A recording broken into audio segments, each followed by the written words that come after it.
Welcome back to... Oh, well, I see.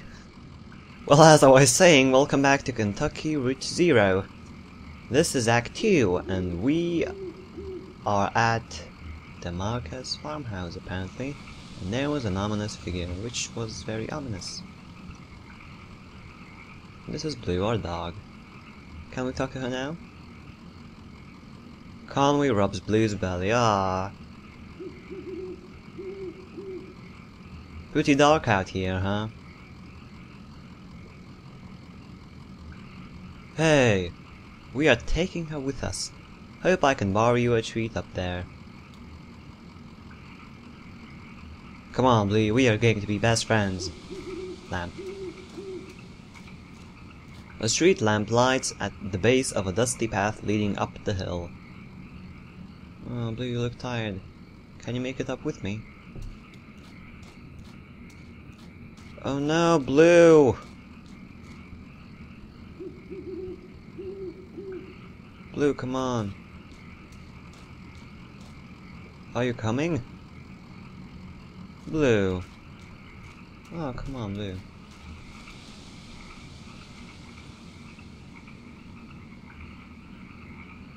I don't think Blue's coming.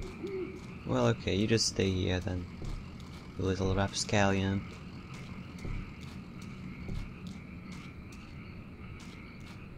Graveyard. A family graveyard is set off to the side of the house. Headstones are inscribed with the surnames of the unfortunate: Novakovsky, Padilla or Padilla, Marquez. I'm not very good at Spanish names. Can we look at anything else? House. How would you feel if a stranger just knocked on your door at the middle of the night? Oh, and I'm just going to break in. Okay, light switch. Hey, girl. I was just thinking what a lovely house we have. Do you like it? Have you been here before? Did you happen to see an owl? And she was just standing here waiting for us. Ugh. Sure, it's a nice house. I know. I like the large beams that run across the ceilings. I like to sit in the house and pick at the hills and bluffs surrounding us, like a cradle. There used to be another house here, but we had it destroyed, and we built this one. It was very expensive, and we got quite underwater. What do you do for work? Is it too difficult, or do you like it very much? I was once a mathematician. Hey, me too. Are you looking for something in particular here? Don't ask me so many questions at once. I drive deliveries for a small antique shop. I believe it's hard times for a small antique shop. It's hard times everywhere, even out here on our little farm. My parents stopped paying the bank a while back.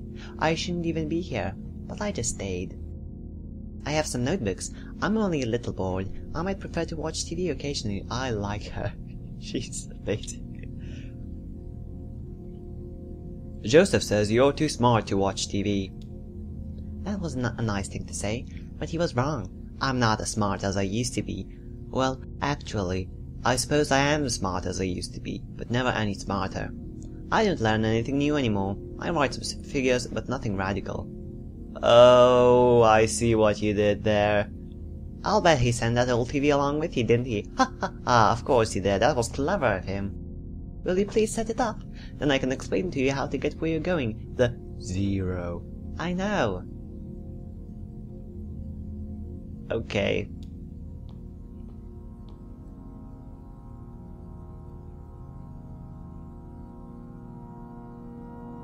Oh. Why did you turn off the lights? What are you doing? What the... what?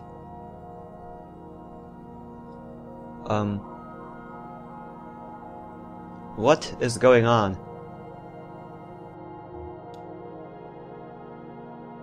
That's not how it's supposed to look. You've made a mistake setting it up. Is it a foreign object to you? Which of your parents was it who wouldn't allow you to watch television?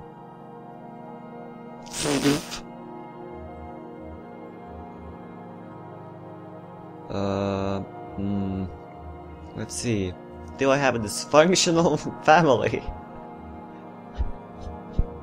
Ma thought she heard ghosts in the static. I know about that. She was ill, wasn't she? Mentally, I mean. Kind of distant? Fearful? God damn it, I gave Colby a backstory. Fearful, yeah. That's a way to put it. You have it all backwards. I'm not surprised. Are you? Have you been paying attention? I don't think you have. Paying attention to what? It's time to start paying attention now, Conway. Look closely at the television. I didn't tell you my name, you creepy... Let's look closely at the television.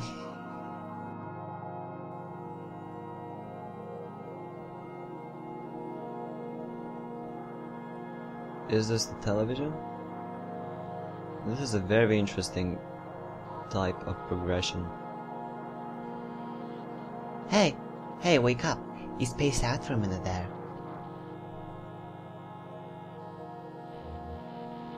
What do you keep out in that barn? Used to be teal and weed, then bugs. Now I think it's mostly spiders. Ugh. That TV is picking up the wrong signal. My cousin Shannon would know more about it. She fixes TVs for a living. Well, she used to. I think the new models are giving her some trouble. Your cousin? That's my father's brother's daughter, Shannon. Yes. We're about the same age. Well, we used to be. She's older now. What? What? She has a workshop up north a ways by the lake, right where Pony and Vax Road meet. It's a big bait and tackle shop, and she fixes TVs in the back. Do you like fishing? Oh Jesus, it's so non-sequitur. Honestly, I'm not convinced you should bother with a 0. I'd much rather you find my cousin and fix my TV, but I'll get you headed the right way. So, it's pretty easy. Get back on 65 heading north, then take the first right after the artificial limb factory. From there your arrival at the 0 is basically inevitable. Nice to know you, Conway. Keep your eyes open, especially in the dark. I didn't tell you my name, or did I?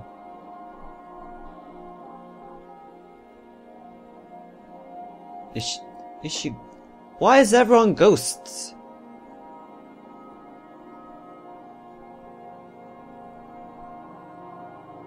That was so strange. But very interesting. Fuck, I have no idea how long this was. I'll just do it in acts. Okay, well, of course, now she's gone. Why would she be here? Why would anyone be here when I'm back? Wait, let's look at ourselves.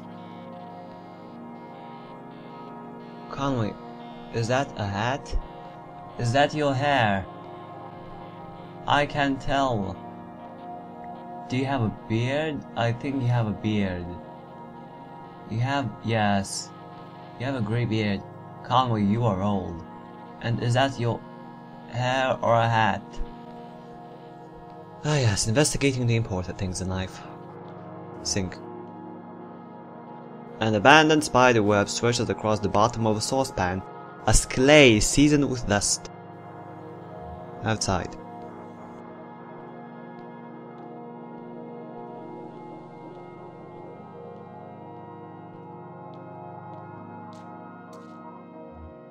The truck.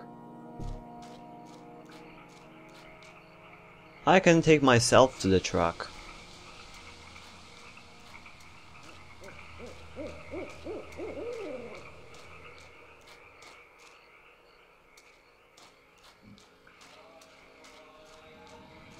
Blue? Ah, you've been waiting for me. Silly little thing, Blue. Conway pats Blue on the side. There are some horses. Oh.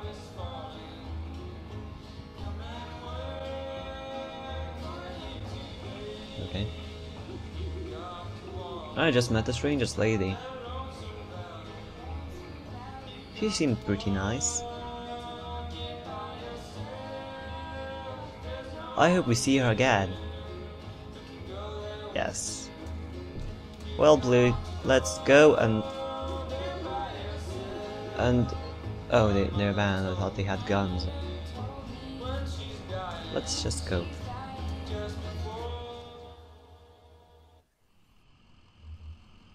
Oh gee, okay,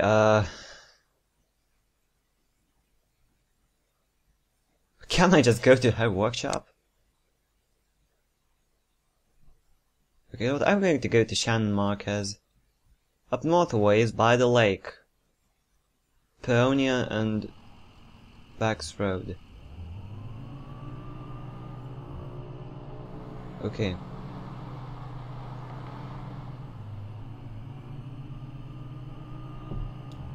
Factory.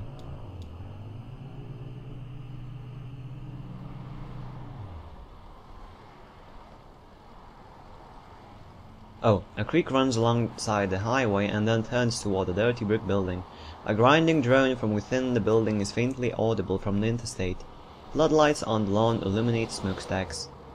At the edge of the building's parking lot, a large sign, partially obscured by trees, reads Amer, Artificial Limb Factory.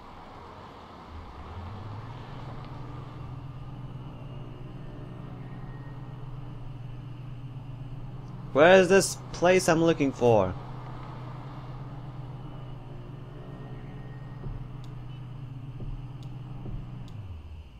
Hold on. I'm so lost. Museum. A sign in front of the building just reads Museum. The lights are off, but the front door is open. Enter the museum! Calmly steps through the museum's doors. A few feet inside the museum door, the ambient sound of the highway drops sharply away. The room is cold, dark, and still. A book lies open on a table in the center of the room. An open hallway extends to the left. Large glass doors bar the path ahead.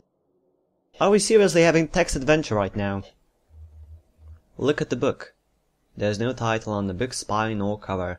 A 3-word phrase written in pencil on the first page is smudged and indecipherable. On the first page, someone has left an ink drawing of a horse. Several dozen blank pages later, at the end of the book is an elaborate ink drawing of a one-legged man working an antique adding machine, surrounded by whiskey bottles. Walk to the hallway. Conway walks down the hallway to the left. Conway's step echo against the hallway's marble floor, and fuck, how do you pronounce that? Arc? Yeah, I think it's arc, like arch. For some reason, arched comes to mind. Arched. Mind me? Arched ceilings. Plexiglass boxes line the walls. The hallway dead ends on a darkened display case. Look at the darkened display case. The display case is several yards wide, but just a few feet off the ground. It's unlit, and back in this corner of the darkened museum, a very little moonlight creeps in. A gold-plated plaque on the surface of the case is a bit easier to read. It recounts a short history of fowl hunting in the region, and then speculates abruptly about the nature of addiction. Oh. Look at the boxes on the walls. Conway examines the boxes on the walls. The first box, just a few feet into the hall, contains an assortment of bird wings. Some are missing feathers. One large, brightly colored wing almost glows in the moonlight. Its feathers are intact, but a piece of bone pokes awkwardly out from the tip.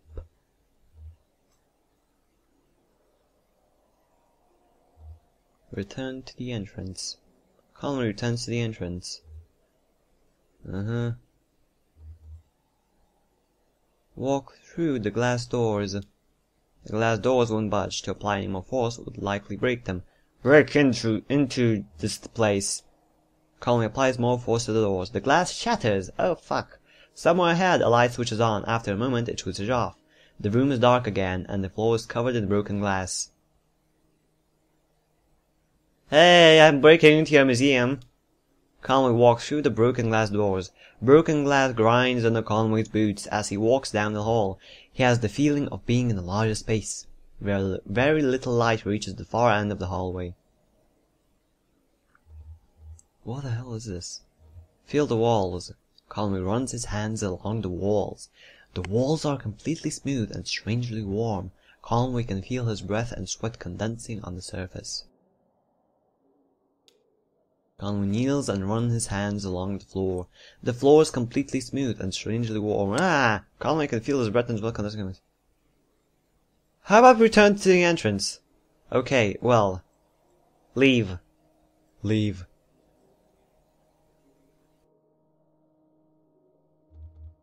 Exit the museum, please. Yes, just leave. Drive away. That was creepy as all hell. Where am I? You told me it was north. I do not see any. Wait. Nolin. Union Light, Dark Creek. Let's go here. Gap. Cub. Cherry Spring. Priceville. Cub. I'm just going to wander around. Oh! We found it. Conway pulls into the bait shop parking lot. Vaulted above the road on a thin steel bar, a handwritten sign reads, "Live bait, minnow small and also large for stripers? Night crawlers, chips and beer." A green flyer hangs loosely from a bit of masking tape at eye level. To the shop's right, a dirt parking lot sprawls unevenly into the grass and then eventually trees. The bait shop is open. Read the flyer. Conway reads the flyer. Computer-printed type in a bold font surrounds a clip-art illustration of a TV set. The TV has eyes, arms, and legs. Its shoulders are slouched. On the screen is a cartoon expression of an exhausted nausea. A hot water bottle rests against its wire antenna. TV repair. No model too old. Inquire within. We do not sell digital converter boxes. Enter the bait shop. Conway enters the bait shop. Narrow aisles crowded with lures, reels, rods, and snacks divide the shop lengthwise from the entrance to the cashier's counter. The left wall is lined with churning tanks of water. Look into the tanks. Conway approaches the tanks. The 3 metal tanks aren't labeled, and the water is too agitated to get a clear view of what's inside each one. The contents of the first tank are vaguely grey. The second is a muddy pink. The third is a clear but shiny silver flecks occasionally flash along its surface. Okay. Reach into the first tank! Conway's hand brushes against something roughly the size of his palm. Conway reaches deeper into the tank. Conway's hand comes into contact with a scaly and even surface. As he runs his fingers along the bottom, a bead of sweat bridges the inches from his temple to the water surface. Something bites at his forearm. He recoils. Second tank! Never learn from your mistakes. Conway's fingers slip through something fleshy but inert. The sensation is nauseating. Reach deeper. As his elbow passes into the pinkish mass, he realizes he's about to be sick from the smell and pulls away. Yeah, I think that's best. Reach into the third tank. Hold on, all this shitty, confused reading is drying my throat.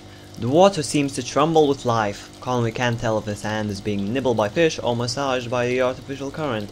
As his eyes near the surface of the water, you can see something colorful glowing faintly at the bottom of the tank. Reach deeper. A tremor spreads from his elbow out to his fingertips and up to the base of his shoulder. His vision flickers. The water is running warm under his skin now, and he has the sensation that something is about to snap. His eyes close. He lays on the rooftop. New shingles rough beneath his back, swelling in the noon sun. He is exhausted. They must have started before dawn. His legs are sore from holding stable on the uneven surface, his wrists from breaking old sealant, his fingers from carefully lifting shingles to hammer down new ones. His boss, Ira, yells from the idling truck below. He shades his eyes with his hand. A beer would be good. It's barely past noon, but he's worked a full day already. What could the harm be? Maybe a shot at the counter, just to get his eyes open. Then a beer. He could offer to drive into the town for lunch and stop at a place on Cumberland. The cashier pushes Conway roughly on the shoulder. He's been talking, yelling maybe, but it's all an echo now. Conway looks up, his neck stiff with pain, his right palm still tingling. The cashier points to the tank, then above it to a few holes torn in the wall. Nail holes from which an electric sign has come dislodged and fallen into the water. He helps Conway to his feet, looks at him pitifully, and returns to the cash register. Oh.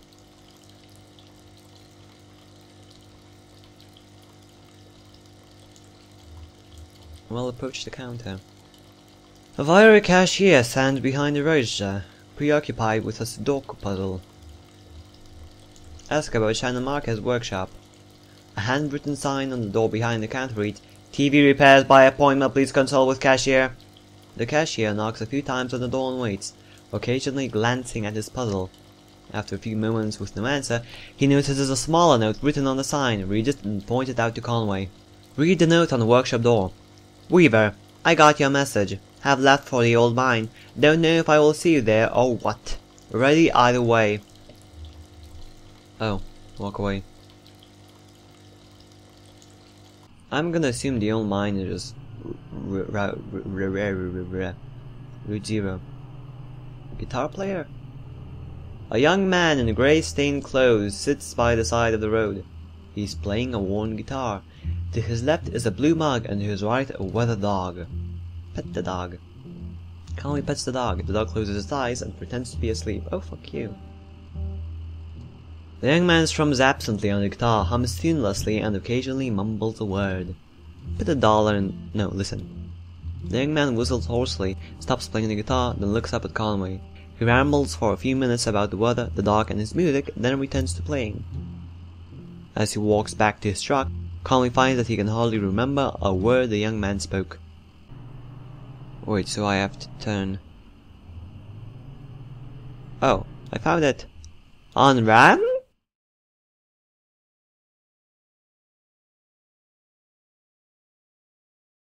Elkhorn Valley.